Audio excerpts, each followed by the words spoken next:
కేవీఎన్ఆర్ news కి స్వాగతం.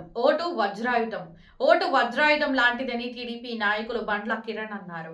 చిత్తూరు జిల్లా పులిచెర్ల మండలం అయ్యవాండ్లపల్లిలో ఆదివారం జాతీయ ఓటర్ల దినోత్సవాన్ని ఘనంగా జరుపుకున్నారు. ఓటు వినియోగం, హక్కు విలువ గురించి అవగాహన కల్పించారు.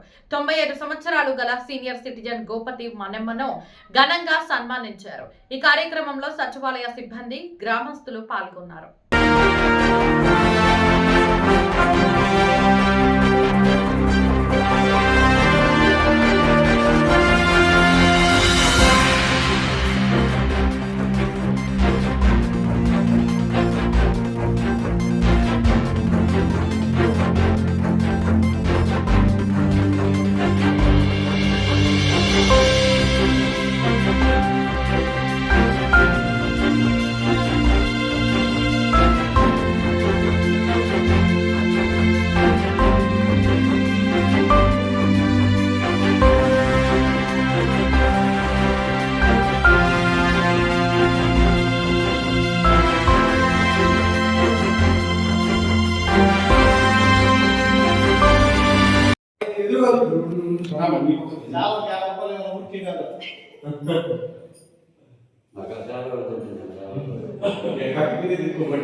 బిస్కెట్లు పట్టుకున్న కూడా వాళ్ళకి ఇచ్చేయండి.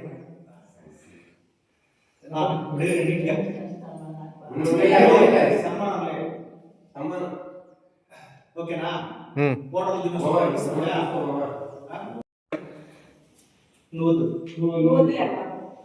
భారతదేశ పౌరులమైన మేము ప్రజాస్వామ్యంపై విశ్వాసంతో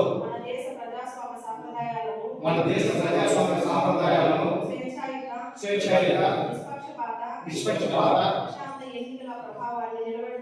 ప్రశాంత ఎన్నికల ప్రభావాన్ని నిలబెడతామని మతం, జాతి, కులం, వర్గం, భాష లేదా ఎటువంటి ఒత్తిడులకు ప్రభావితం కాకుండా ప్రతి ఎన్నికల్లో నిర్భయంగా ఓటు వేస్తామని ఇది మూలంగా ప్రతిజ్ఞ చేస్తున్నాము.